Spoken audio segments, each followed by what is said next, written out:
Good morning. This is the Lou Rockwell Show, and how great to have as our guest this morning Mr. Mark McAfee. Mark has been involved in organic, I would say truly organic dairy farming, his family since the 1950s. He's CEO of Organic Pastures Dairy Company in Fresno. He's a champion of raw milk and other raw dairy products as being good for the customer and good for the cows, too. I know he doesn't give his cows any hormones or antibiotics or GMOs and uses sort of naturopathic ways of treating them. It's known as a healthy cow herd. So your customers appreciate you, Mark, but my guess is people in the Parasite Central there in Washington, D.C. don't appreciate you. I think they go beyond not appreciating. I don't think they like me at all. Well, that's a medal on your chest, isn't it? It is. It's a target and a medal at the same time, but I try to ignore them as much as possible and focus on one thing, and that is taking really good care of our customers. And we have a very intimate relationship with them. They come visit us constantly. I'm invited to their homes and churches and schools to talk to them, and there's nobody between us and our consumers when you do raw milk. And that's a beautiful thing because I'm not cheated out of the money that we earn, and the consumers are not cheated out of any of the nutritional benefits of the raw milk because there's no processing going on. And isn't there just a recent study showing some very significant nutritional and health benefits for children who are raised on raw milk versus the government milk? I think that the word nutrition is kind of a light statement. I think that you have to go beyond saying nutritional and say we're talking about immune system function here, which is a step beyond nutrition. But you're absolutely right. There's been some huge studies done, especially in Europe. The most recent study was an Amish study done in Europe that showed that thousands of children that drank raw milk on a regular basis had a decrease in asthma, eczema, and allergic rhinitis. And that was confirmed in two other huge studies in Europe, the Parcel study done in 2006 and the Gabriella study that was done in 2010. 23,000 children studied in the Steiner schools across Europe, finding a dramatic decrease of asthma, allergies, and allergic rhinitis. So we have three huge peer-reviewed international studies that back up all the testimonial data we have in California. We have 65,000 people a week drinking raw milk and watching their asthma go away. And you have to remember that pasteurized milk is the most allergenic food in America on the FDA website. It's right there. Raw milk is exactly the opposite, making your allergies go away. So there's dramatic differences in the immune system functions as well as nutritional benefits of raw milk. Well, Mark, given all these things and given the fact that really shouldn't customers be allowed to drink the milk they want to drink, why is the government engaged in arresting people and having SWAT teams visit an Amish farmer in Maryland, and I'm sure there are many other horrible examples of this stuff, and putting people in jail for the crime of selling willing consumers the wonderful product they'd like to buy? The FDA has positioned itself in alignment with corporate interests. If you look at who runs the FDA, if you've seen the movie Food, Inc., it's very clear. It's very clear that obviously the experts about industry come from industry. And if you're going to regulate industry, you get the industry experts. So our administration or whoever we elect, whether it's a Democrat or whether it's a Republican or anybody in between, generally kind of ignores the regulatory regime. It's kind of consistent. I mean, who we had under Reagan and who we had under Bush and who we had under, whatever president, Obama, it's kind of the same thing going on. And so what you've got is the FDA being regulated by people that have favors to be done on a revolving door. And the National Conference on Interstate Milk Shipments, which is the organization which runs all the processors, has their buddies in the FDA that do favors for them and keep the market under their control. Remember that raw milk bypasses the processors. Processors hate raw milk because raw milk's not processed. So the consumers get a whole unprocessed, wonderful food where the farmer is responsible for the condition of the product, the safety of the product. The processors get no money from it. The processors have been ripping off farmers like you can't believe for the last 50 years. And in fact, in 1982, there was 600,000 dairies in America. Now there's just a couple more than 49,000. So you can see, and there's been no decrease in the number of cows. So you can see that this is about consolidation and about market control, not about food safety. It's not about that at all. The data does not support the argument one bit about raw milk being unsafe. Yes, there's been some illnesses, but no deaths from raw milk since 1973. And there's been over 77 deaths from pasteurized milk, including 8 children that died from the allergies to pasteurized milk. So it's all about market control and greed, and the processors' voices being very dominant in the lobbyists and the regulatory regime that's just in control of everything right now. You know, Mark, I want to mention something else about raw milk products. I buy from a farmer who in another part of the country does the same sort of thing that you do, whether it's cottage cheese made from raw milk or cream raw cream or other Right. dairy products, the butter, they're so much more delicious. I mean, it's not They only are they are. better for you, but they taste good. That's the first thing that people say about our products. It's delicious. I love it. The flavor's incredible. Yeah, it's the first thing people say. It's great. So what got you involved in this? What got your family involved in it? You're sort of, I was going to say pioneers, but of course this is the way human beings always lived, so I guess it's not Yeah. real. But I mean, what Well, I have to what give a got little you? credit to Altadena Dairy that had raw milk in California as a huge $100 million business for 50 years from the 40s through the 90s. The Stoobies really kept raw milk legal here in California as big agricultural interests tried to get rid of it. But the Stoobies and the Altadena brand, which is a huge California brand, went out of business in May of 1999. I did not know about Altadena. I was actually a certified paramedic for about 15 years until 1996, and my wife's in the medical field. And we inherited our family farms, and my grandparents had passed away, and my brothers didn't want a farm, so I got the privilege of taking over our 600 acres of farm. And I didn't want a farm like everybody else. I wanted to connect directly to our consumers.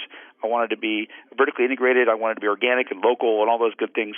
And with the development of our farming operations, I developed a small dairy, and people was actually selling our milk to be pasteurized at Organic Valley.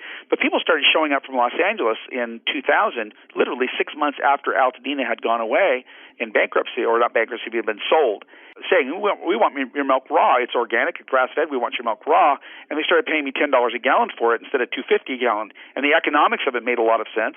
And then the stories that people told me were very, very compelling. Whenever I would go on a paramedic call, I would take all my equipment, and the heroes would arrive at the house, the 911 call to go save somebody's life that's short of breath or unconscious or God knows what. And we would always find a pile of FDA-approved drugs sitting right next to them, and nowhere in the house is there ever any good food. And that is something that has always been very compelling to me in my life. And I'm very pleased now to be, preventing disease through good nutrition and immune system function to prevent 911 calls and the use of only drugs to cure disease, which is really a misnomer. When you think about FDA policy that they say you can make no claims on anything other than an FDA-approved drug for health, that's an outrageous, egregious, misstatement of the way Mother Nature works. All diseases start in the gut, basically. If you mistreat your gut and you abuse it, and antibiotics and sterilized foods and preservatives, you're going to have disease in your life at some point, some kind of disease process. If you have a really healthy immune system, which is 80% of the biodiversity of your gut bacteria is your immune system, then the odds of getting a disease or illness are very, very low. So we are really, really privileged here at Organic Pastures Dairy to be connected to our consumers and preventing disease through nutrition. And that's kind of the genesis of how I got to where I am now.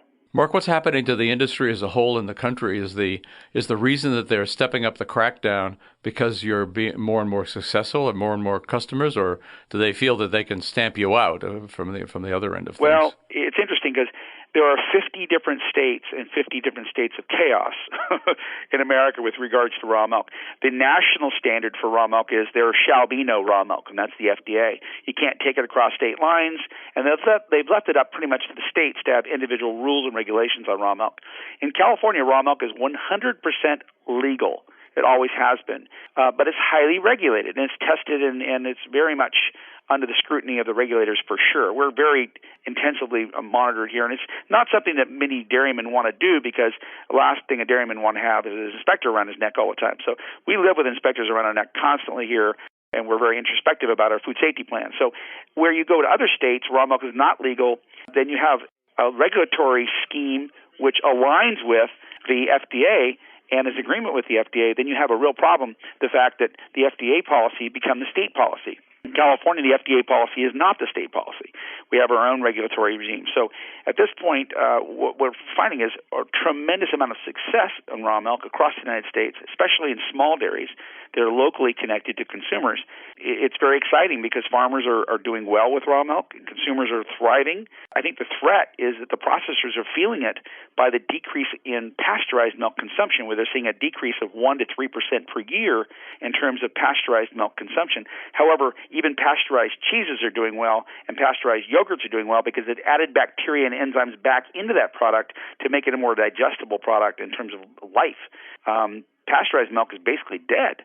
and very few people can digest it. We have 30 to 40% of the population that are lactose intolerant now that can't even drink pasteurized milk, and it being the most allergenic food in America, doctors are steering away from consumption of pasteurized milk products. So I think there is a thriving testimonial-based word-of-mouth back and forth on the internet sharing that's going on that's supporting raw milk markets. And we saw a 22% growth last year in our markets alone in California without advertising. Of course, we also have the factor that people don't like to be told what not to do. So the freedom issue. Prohibition encourages a lot of people to try they want to try the product that's being prohibited. You're exactly right. In fact, we've kind of seen this where there's an inverse relationship between harassment of raw milk and its popularity. The more the government advises you not to drink it, the more people want to get it. So there's kind of a interesting thing going on there. Well, my own view is you should always do the opposite of what the government tells you to do in all areas. Pretty good advice. So that would certainly be true in the case of raw milk. So you're finding your own business successful, and you're able to negotiate the regulatory waters in California.